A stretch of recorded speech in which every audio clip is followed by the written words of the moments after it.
Bismillahirrahmanirrahim. Assalamualaikum warahmatullahi wabarakatuh. Pertemuan kali ini dalam manajemen sumber daya manusia, kita akan membahas tentang perencanaan sumber daya manusia. Karena perencanaan sumber daya manusia ini panjang, jadi akan saya bagi menjadi dua pertemuan atau dua part. Ya, ini merupakan pengertian dari perencanaan sumber daya manusia, yaitu pengertiannya adalah proses penentuan kebutuhan sumber daya manusia. Yang dibutuhkan itu berapa, yang dibutuhkan itu kualifikasinya seperti apa, siapa yang akan mengisi pekerjaan tersebut. Itu dibutuhkan adanya perencanaan dulu, penentuan kebutuhan perencanaan sumber daya manusia dalam suatu organisasi, di organisasi tertentu yang menjamin bahwa organisasi memiliki jumlah di berapanya itu harus sesuai kualifikasinya. Kalau butuhnya SMA, nggak perlu rekrut S1, tetapi kalau kebutuhannya memang S1, ya kita harus rekrut S1. Itu perlu adanya direncanakan terlebih dahulu. Apakah pekerjaan tersebut itu membutuhkan tenaga kerja dengan kualifikasi apa? Terus keterampilannya seperti apa? Agar ini ada ketepatan di sini, yang tepat dalam pekerjaan, serta dalam waktunya juga tepat. Kenapa? Karena ketepatan waktu ini dibutuhkan karena berkaitan dengan efisiensi dan efektivitas. Jadi membutuhkannya setelah Lebaran. Alasannya apa? Itu dibutuhkan perencanaan sumber daya manusia terlebih dahulu. Ya, ini merupakan pengertian dari perencanaan sumber daya manusia. Oke. Jadi selanjutnya ada hubungan perencanaan organisasional dan perencanaan sumber daya manusia. Di sini diawali dengan menganalisis atau mengamati berkaitan dengan perubahan lingkungan. Yang diantaranya di sini ada kondisi ekonomi. Perubahan ini akan terus-menerus terjadi berkaitan dengan kondisi perekonomian suatu negara. Yang kedua adalah karakteristik angkatan kerja. Karena angkatan kerja itu memiliki karakteristik yang berbeda-beda. Ini ada teori perbedaan generasi di sini. Itu kita harus memahami hal tersebut. Setiap angkatan kerja memiliki sifat dan cara masing-masing dalam menyelesaikan suatu pekerjaan atau memiliki karakteristik yang berbeda-beda. Kemudian selanjutnya itu adalah sosial. Hubungan sosial ini akan terus-menerus berubah. Terus ada tambahan lagi berkaitan dengan kebudayaan. Ini perlu adanya analisis berkaitan dengan kebudayaan yang ada di tempat atau di organisasi, di sekitar organisasi tersebut, agar tidak terjadi kesalahpahaman di sini. Maka dari itu perlu adanya analisis terlebih dahulu mengenai perubahan lingkungan. Terus masuk ke perencanaan organisasional. Jadi sebelum adanya perencanaan sumber daya manusia, kita membuat organisasi mau ke arah di mana. Ada bayangan mengenai rencana organisasi. Di sini biasanya masuk ke dalam visi, misi, dan tujuan organisasi. Itu dibuat, kemudian implikasi pada sumber daya manusia. Dibuat ini nanti kebutuhan sumber daya manusianya seperti apa, berdasarkan dari perencanaan organisasi. Jadi ada perencanaan organisasi berdasarkan visi misi yang ada, kemudian diimplikasikan pada sumber daya manusia. Terus kemudian baru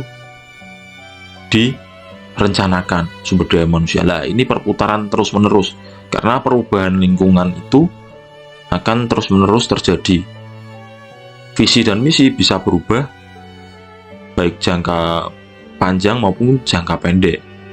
Kalau visi itu untuk jangka panjang, misi itu untuk jangka pendek. Nah, itu akan terus-menerus berhubungan di sini antara perencanaan organisasional dan perencanaan sumber daya manusia. Selanjutnya adalah perencanaan organisasional. Jadi perencanaan organisasional antara lain meliputi apa yang diubah untuk menghadapi tekanan perubahan lingkungan dan bagaimana mengubahnya.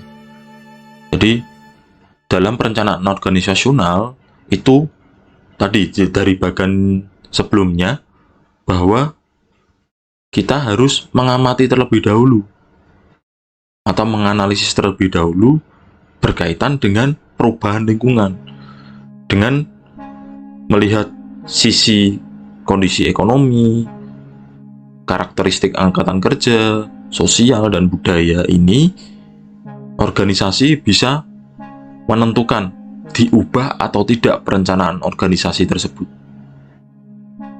dan bagaimana cara mengubahnya. Nah, ini merupakan perencanaan organisasional.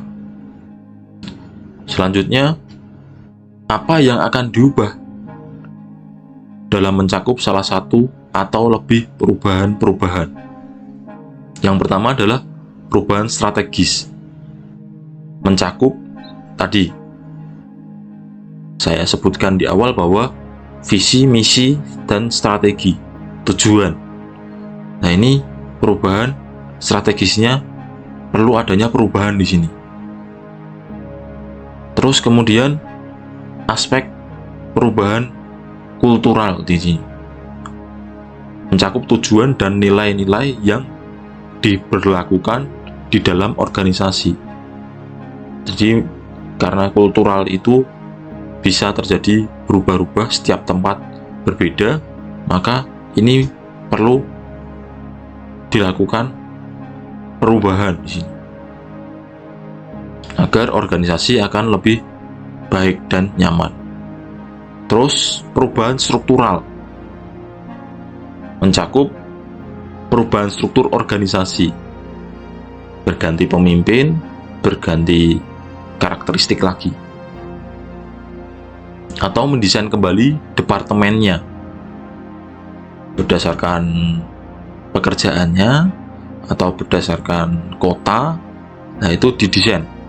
Kemudian selanjutnya adalah perubahan sikap dan keterampilan karyawan, modifikasi lagi sikap, value, dan perilakunya.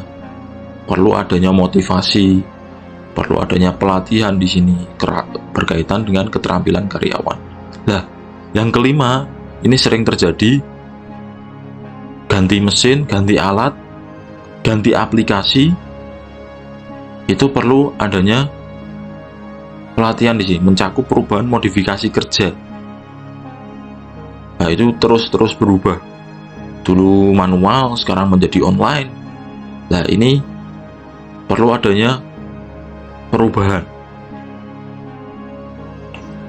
Mencakup perubahan modifikasi kerja yang digunakan oleh organisasi untuk menyelesaikan tugas-tugasnya. Kemudian ini ada 3 tahap dalam proses pelaksanaan perubahan.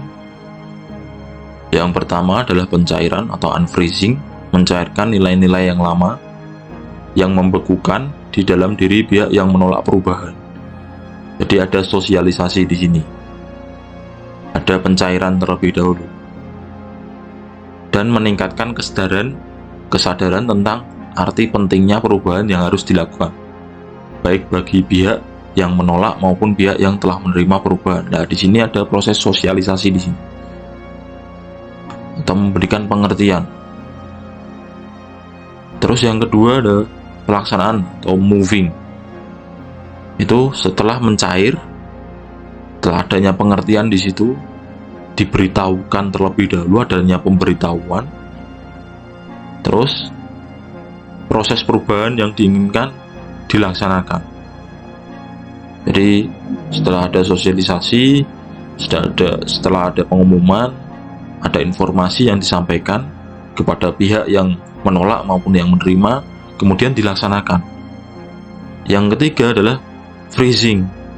Setelah adanya perubahan yang diinginkan terbentuk, langkah berikutnya adalah membekukan terhadap perubahan yang terbentuk tersebut. Dibuat semacam peraturan, dibekukan agar itu terus-menerus atau secara kontinu itu akan dilaksanakan terus.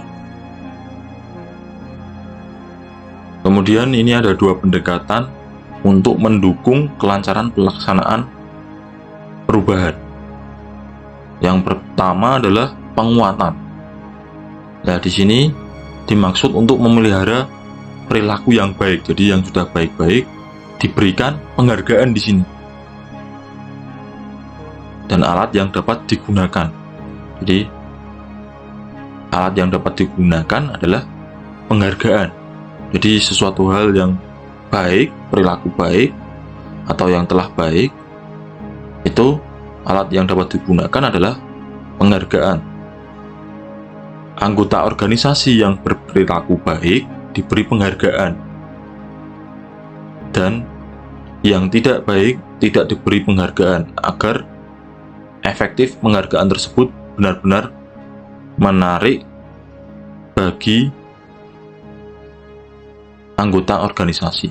Biasanya penghargaan itu ditempelkan di dalam mading bahwa karyawan tersebut mendapatkan penghargaan. Lah, itu tujuannya adalah memotivasi karyawan lain untuk bersemangat berlomba-lomba lebih baik. Yang kedua adalah pendisiplinan. Dimaksud untuk menghilangkan perilaku yang tidak baik. Nah, alatnya adalah punishment atau hukuman di sini. Anggota organisasi yang berperilaku tidak baik diberi hukuman, dan yang berperilaku baik tidak diberi hukuman. Agar efektif, hukuman harus benar-benar menakutkan bagi organisasi tersebut. Tetapi di sini juga harus melihat aspek kemanusiaannya. Punishment harus melihat aspek kemanusiaannya. Perlu adanya punishment, tetapi yang wajar, karena kalau memberatkan ke karyawannya akan muncul yang namanya stres. Nah, perencanaan organisasional yang mencerminkan perubahan-perubahan organisasional dan upaya-upaya yang harus dilakukan oleh organisasi untuk kesuksesan pelaksanaan perubahan dalam menghadapi tekanan perubahan lingkungan, sehingga mampu mencapai posisi persaingan yang lebih baik di dalam industrinya. Jadi melihat aspek-aspek perubahan lingkungan itu diharapkan posisi perusahaan, posisi organisasi itu akan bersaing di dalam industrinya. Nah, di sini membutuhkan keterlibatan dan dukungan sumber daya manusia. Jadi sebagai industri, di dalam industri itu perusahaan atau organisasi itu dapat bersaing, itu juga membutuhkan keterlibatan sumber daya manusia. Nah, keterlibatan dan dukungan sumber daya manusia inilah yang akan tercermin di dalam perencanaan sumber daya manusia. Maka dari itu, manajemen sumber daya manusia atau sumber daya manusia itu harus unggul juga dalam bersaing. Kalau manusia itu unggul dalam bersaing, maka organisasi juga akan berkaitan di situ, berkaitan dengan persaingan di dalam industrinya. Karena semakin baik SDM-nya, juga akan semakin baik juga organisasi tersebut. Kemudian ini ada strategi link perencanaan sumber daya manusia. Jadi perencanaan sumber daya manusia ini bukan hanya untuk personalia, bukan hanya untuk fungsi personalia, tetapi peran utama personalia di sini adalah membantu para manajer lini Manajer lini itu adalah manajer langsung yang berhubungan dengan karyawan, langsung membawahi karyawannya, atau bisa dikatakan atau bisa disebut dengan supervisor mungkin, atau leader. Nah, ini membantu manajer lini dalam pengembangan perencanaan sumber daya manusia masing-masing dan mengintegrasikan rencana-rencana yang berbeda-beda itu ke dalam satu rencana sumber daya manusia yang menyeluruh. Nah, ini hubungan atau strategi LinkedIn ini adalah menghubungkan SDM, Departemen SDM, itu bukan hanya untuk personalnya sumber daya manusia, tetapi juga membantu manajer lini untuk mengembangkan rencana SDM, karena manajer lini ini berhubungan langsung dengan karyawan. Lah, strategi link ini adalah satu-satunya cara terbaik untuk menghasilkan kooperasi yang baik antara manajemen atau manajer sumber daya manusia dan manajer lini. Jadi menghubungkan. Nah, ini cara terbaik menghasilkan kooperasi yang baik antara manajer SDM dan manajer lini. Nah, strategi link perencanaan sumber daya manusia didasarkan pada pendekatan hubungan kerja antara staf sumber daya manusia dan manajer lini. Nah, manajer sumber daya manusia memberikan pelayanan sebagai konsultan kepada manajer lini. Jadi supervisor, manajer lini, leader itu berkonsultasi baiknya gimana mengatasi karyawan atau melakukan perubahan kebudayaan, perubahan lingkungan yang terjadi akibat dari perubahan yang ada. Jadi sebagai konsultan di sini SDM dengan pengelolaan keterlibatan orang dalam tujuan dan strategi bisnis.